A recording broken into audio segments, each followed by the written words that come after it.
Is your best pitch on why small to medium-sized businesses need to engage in this thing we call social media and focus on how it produces real results, not just branding, PR, and feel-good or ego marketing, but real results. Why do we need to do it? There's really three important reasons. And the first one is simply because that's where your customers are. Facebook alone is over 800 million active users today. LinkedIn has over 100 million users, most of them making $60,000, $70,000 a year or more, a lot of them making well over $100,000. And so if a business wants to tap into these types of buyers, the only way that they're going to be able to do that effectively is through social media marketing. Also, another reason why you need to think about getting into social media marketing as a small or medium-sized business is think about the old adage of word-of-mouth advertising. In the past, we would think of word-of-mouth advertising as some happy customer telling one or two other people how happy they were about your business. Well, in social media, one happy customer can tell thousands, if not more, people about how great your business is. Another reason why is that, we really don't have a choice. Traditional advertising is becoming less and less effective, and our consumers really don't believe our advertising messages are true anymore. But in order to make all of this work, we're going to have to work a system. You can't just get into Facebook and hope to generate customers through Facebook. You've got to have a plan if you're going to be successful. So, number one reason is that's where everyone's at. Number two is that's where everybody's talking. And number three, everywhere else is waning as an effective means of reaching that customer. So, three very compelling points. Okay, so let's save some people from making some disastrous mistakes. What are 3 to 4 of the most common but most ruinous mistakes businesses make in the social media realm? Well, you know what, Darren? The number one biggest mistake that we see is, failing to plan is planning to fail.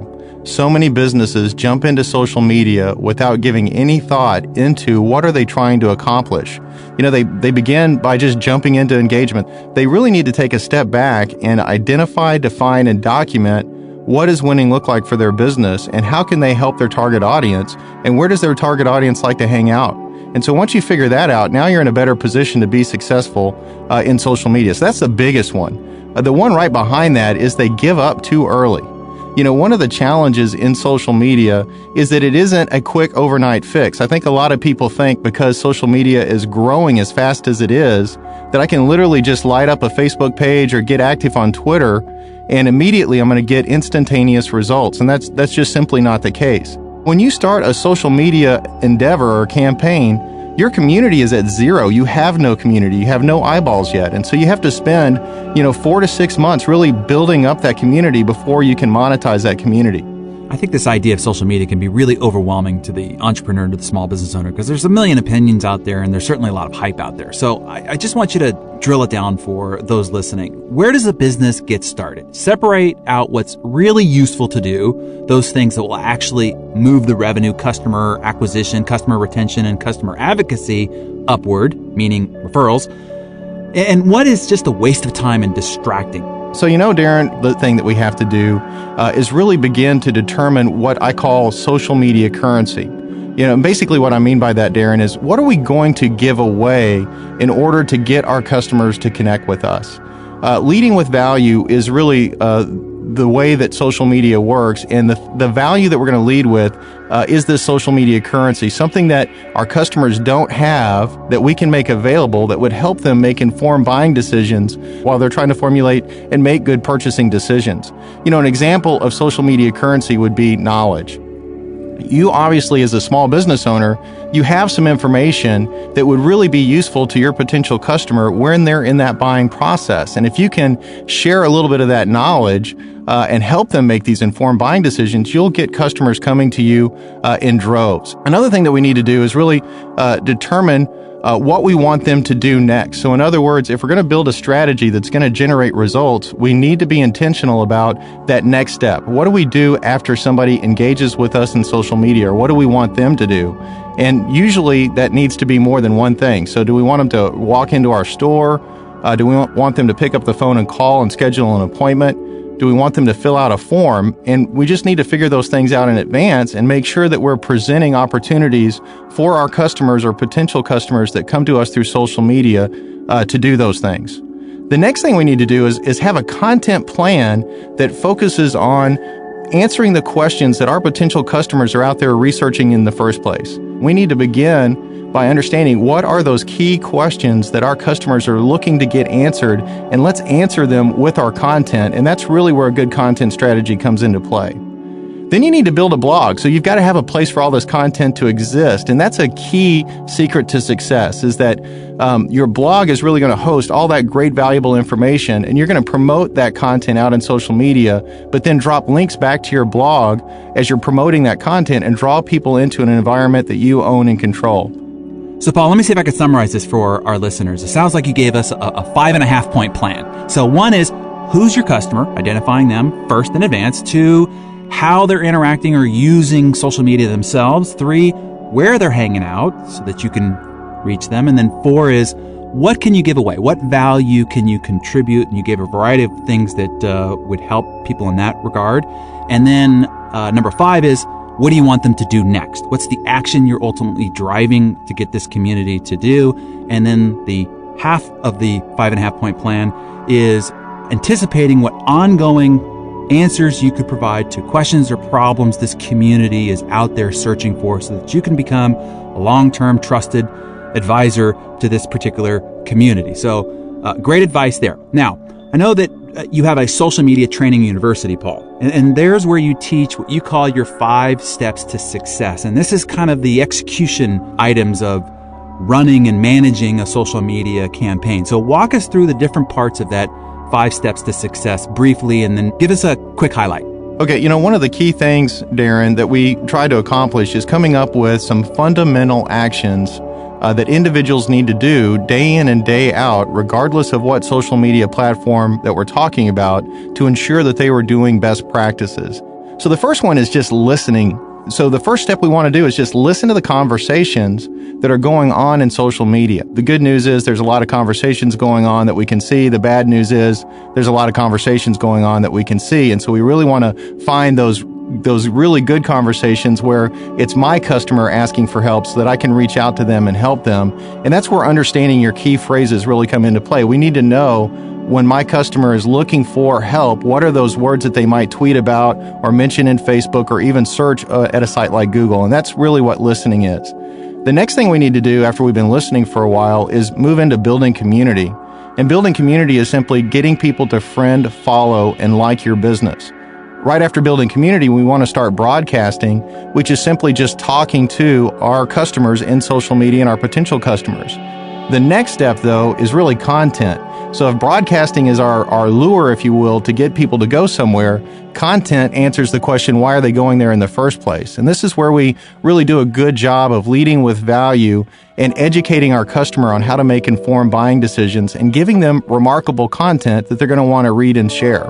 And the last step is conversion.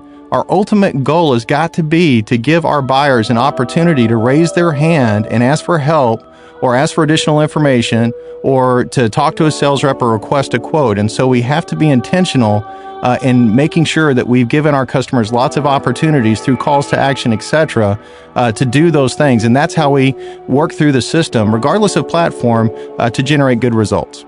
So I want to talk a little bit more about this idea of building community, because ultimately it all comes down to building a community on these social media platforms. So just give us another idea or two as it relates to building community. Darren, I use the acronym BAM. We've got to build community before we can activate community, before we can monetize community. One of the first things you can do, probably the lowest hanging fruit thing that you can do in building community, would be to leverage the traffic that you already have. My guess is you're probably getting most of your traffic at your website.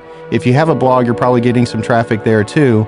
So a simple thing that you can do is simply making sure that follow us information is on every page of your website. And what I mean by that is having those follow us icons, preferably top right on every web page of your site, so that when one of your current users lands on your site, they can easily just click those links and connect with you via social media that way. Another thing that you can do to build community is what I call cross-pollinate or cross-promote even. And this is such an easy thing to do, Darren, but it's often one of the things that is always overlooked. And what this simply means is you've gone through all the trouble to get somebody to find your Facebook page. Why not let them know on Facebook that you're also active on Twitter, that you also have a YouTube channel maybe, or that you're active in LinkedIn? Another thing that you can do is use your prospect email list. You probably have a database of potential customers. Send out an email letting them know that you're active in social media, but let them know what's in it for them to follow you in social media. But the number one way that I feel that a business can really build community and connect with people that don't know that they exist today is by leveraging search engine optimization. I'm sure there's been a lot of discussions about SEO in the past, maybe even with some of your other interviews, but I'm telling you, social media marketing and SEO are almost synonymous today. I just want to amplify one thing you said. You have to give people a reason to follow you. What's in it for me? So there has to be, follow me on Facebook because we're sharing some discounts, or we're going to alert you about this, or you're providing ongoing resources about that. It's got to be this reason. And then also tell people what to do. This is one of the more obvious things I see a lot of people leave out is tell people to share this or retweet this or do something, because a lot of times you're just putting stuff out there and people are listening, but they're not doing anything with it. Tell them what to do and people will do it, particularly if you ask them. Absolutely. Now, Paul, over the last several months, we've had some of the world's best marketers in the chair that you're sitting in right now, giving our success community their very, very best stuff. So I want to make this distinction so everyone listening can understand the difference between traditional marketing and social media marketing. Can you give us your view of the distinction? Well, one of the first things I'm going to share with everybody is you almost need to take everything that you learned in marketing school and take your marketing textbook and throw it out the window. Social media marketing really is kind of the inside out, upside down form of marketing. Customers are in control of the conversation. Us marketers and businesses, we are no longer in control of that conversation. We have to be okay riding shotgun in this process. Our job in the world of social media marketing is really to be that social media concierge for our industry. And as we run into people that need help, we need to give them the help that they're looking for. And that's a much better place to be.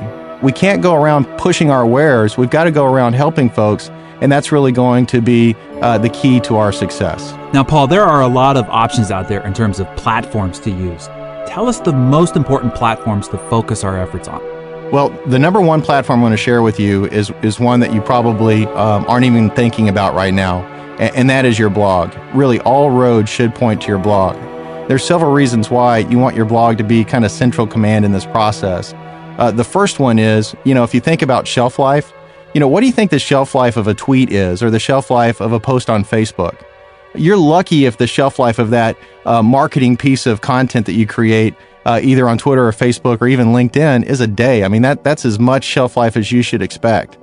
But did you know that the shelf life of your blog or an article in your blog is forever? And so if our blog is central command and we're really focusing on that, then we're in a much better position to capture customers over the long haul. I'm glad to hear you say this, Paul, because I get very worried when people start to migrate all their efforts onto, say, Facebook, or you start using Twitter exclusively.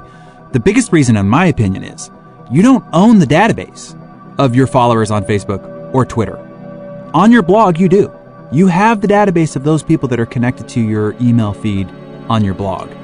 If Facebook decides to turn you off, that community is gone to you. You don't even have their contact information. So I'm really glad to hear you reinforce that message. So now if the blog is the central command, then share with us some common characteristics of a winning business blog campaign. Well, it starts with remarkable content. And so the first thing we have to do is understand that if we're not delivering content that people are going to want to read and then ultimately share, because remember, social media marketing is as much about word of mouth advertising as it is about leading with value. So we've got to create content that people are going to want to read, but also content that people are going to want to share with their peers and their constituents. So when you think about creating remarkable content, one thing that I love to do is tell stories. I think a good blogger is a good storyteller. And so he understands these questions that people want answered, but then he figures out a way to tell a story that really answers those questions. Another key point to success is making sure that your content is very well organized. We do not read blog content, we scan blog content. And so think about the last time you landed on a blog or even a website that had no images on it, 1,000 words of copy. you probably hit the back button as fast as you possibly could. And so what I'm talking about doing is take the time to really look at the words in your blog, make sure you've got great headlines and great subheadlines, and that you're using lists or bulleted text, because that's how people are going to easily consume your content. And once they do, if they feel like it's remarkable, they're going to share it with other people. We also need to measure the success of our blog. And the way that we can do that, there's a couple of ways. One, how often is that particular article being shared? That's really easy to do when you add some of the technology that's out there to enable people to share your blog right from your blog page. You can just see how many times it's connected or how many times it's been shared. But also we can monitor how much traffic we're generating from our blog, either from the web to our blog or from our blog to our website. But ultimately we want to measure conversions, because we want to be intentional even on our blog about giving people the opportunity to take the next step. So you talked about a content strategy. Now that we've got some remarkable content in mind, let's talk about the strategy. So give us the elements for a strong content plan. Well, one of the biggest challenges I see businesses deal with when it comes to developing a content strategy is they don't consider what I call the universal marketing funnel. And there's 3 critical stages to the marketing funnel that we need to address in any good content plan. And that's the awareness stage, basically creating content that would be appealing to our target audience before they're even in market for what we sell. Then we also need, the second stage would be the evaluation stage. So now I've got content that I'm creating for that in-market customer that's going to help them, formulate their buying criteria and really vet what are the things that are important to me, versus what are the things I don't care that much about. And that's what evaluation content does. And then we need to have some decision content, which is, why should you buy from me and nobody else? My recipe for success here is, plan out your content strategy a quarter at a time and do at least 1 blog every single week. So that's 12 every quarter. Well, out of those 12, 2 of those should be decision pieces. Why should they buy from you? 5 of those should be awareness pieces, which would be basically something that would benefit them when they're not in market for what you sell. And then the other 5 can be evaluation pieces, helping them formulate their buying criteria. And then intermix them, throughout the entire quarter. And what you're going to be doing is addressing all of your different buyer types at the different stages of the buying process. And so the last piece of it is, now that we've got a great content schedule, we now need to have a promotion schedule. So a blog isn't going to bring in buyers if it just sits in your blog. We've got to go promote it out there in social media. And when we go look at the different platforms, they have different characteristics and we need to use them in a different way. So for example, once you have a blog post up, when you go to Twitter, you can actually tweet that blog headline multiple times between that post and the next post. Now over on Facebook, you don't want to do that. You don't want to post multiple times the same blog, because that will tune out your audience pretty quick. So what I like to do is 1 Facebook post for that blog at the perfect time of day, whatever I find gives me the most engagement. And then over at LinkedIn, what I want to do is a status update promoting the blog.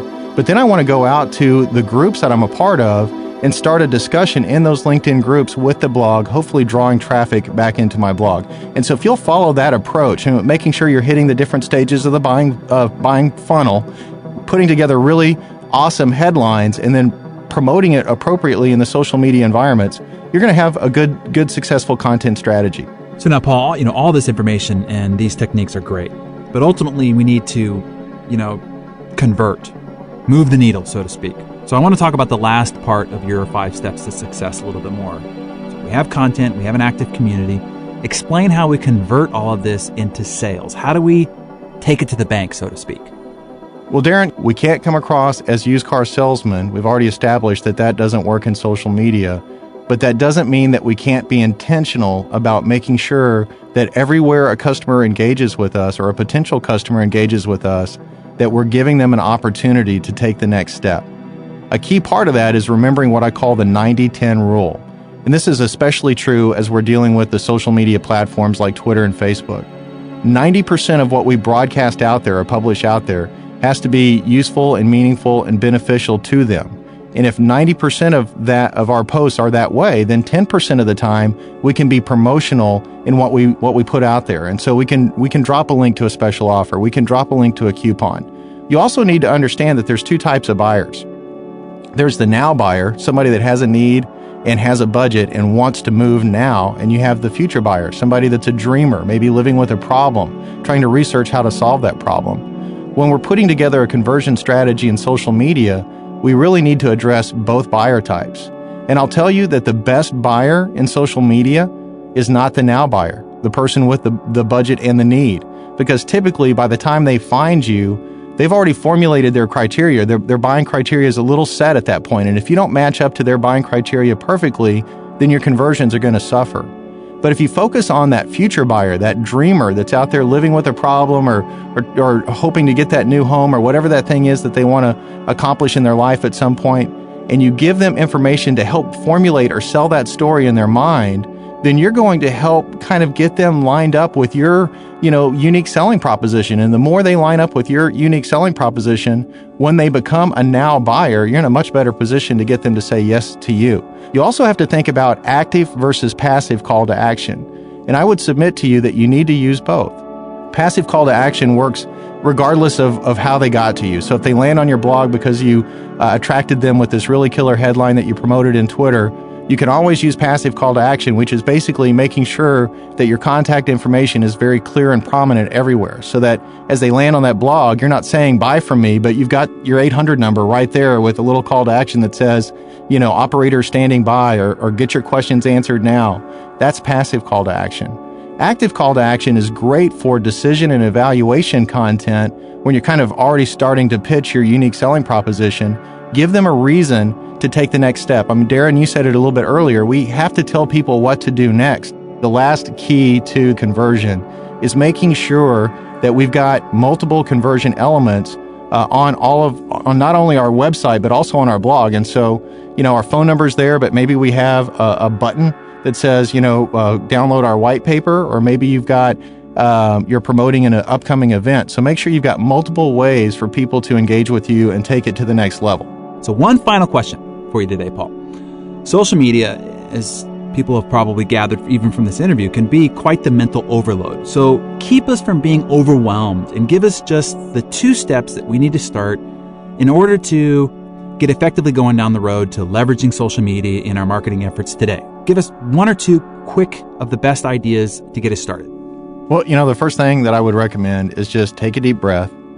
It's really an important media that you need to be a part of. Don't get overwhelmed. The next thing you need to do after you've taken that deep breath is think about your niche. What is that thing that makes you unique in your market? Answer this question. How is my business a monopoly? What is it about my business that my customer cannot get from any other business? And spend some time thinking about that, because once you figure that out, you're now in a good position to start getting into social media, because Me Too doesn't work very well on social media, but niche marketing does really well. Then you need to go out there and build a content plan that begins with the end in mind. That is going to be a really good social media marketing strategy, a great way to get started. Mr. Paul Slack, appreciate you carving out some time from your